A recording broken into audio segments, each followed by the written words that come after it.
आमच्या दुसऱ्या पिढीचं पदार्पण या ठिकाणी वैद्यकीय क्षेत्रामध्ये होत आहे आणि त्या माध्यमातून परभणी जिल्ह्यातलं एक उत्कृष्ट रुग्णालय ज्यामध्ये सर्व स्पेशालिटीचे डॉक्टर्स या ठिकाणी असतील अशा प्रकारचं रुग्णालयाचं आम्ही आज माननीय मेघनादिदी बोर्डीकर आरोग्यमंत्री महाराष्ट्र राज्य यांच्या हाताने आज या ठिकाणी त्यांचं उद्घाटन रीतसर झालेलं आहे आणि आम्हाला खूप अभिमान आहे की आमची जी दुसरी पिढी या ठिकाणी वैद्यकीय क्षेत्रात येते ती आमच्यापेक्षाही कॉम्पिटंट अशी पिढी या ठिकाणी आहे आणि त्यामध्ये स्त्रीरोगाचे संदर्भातले प्रसूतीच्या संदर्भातल्या सगळ्या अवघड शस्त्रक्रियासुद्धा या ठिकाणी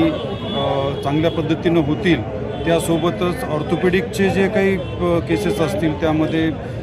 गुडघ्याचं प्रत्यारोपण असेल, मणक्याच्या शस्त्रक्रिया असतील, फ्रॅक्चर्स असतील याचं पण सुविधा या ठिकाणी आम्ही उपलब्ध करून दिलेली आहे। त्यासोबतच उत्कृष्ट सोनोग्राफी मशीन, आता CT स्कॅनसुद्धा आम्ही लवकरच आमचं येईल 1-2-4 महिन्यामध्ये। आता आदित्य जो आहे तो त्याचं स्पेशलायझेशन आणखीन करतो आहे,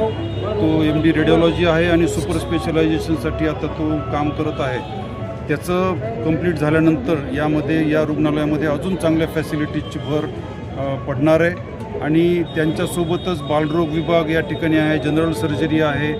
एक परभणी जिल्ह्यातलं उत्कृष्ट ICU आम्ही या निमित्तानं इथे 15 बेडचं ICU पण करत आहोत आणि अत्यल्प दरामध्ये लोकांना चांगल्या फॅसिलिटीज भेटाव्यात, चांगल्या दर्जाच्या सुविधा भेटाव्यात हा आमचा प्रयत्न आहे।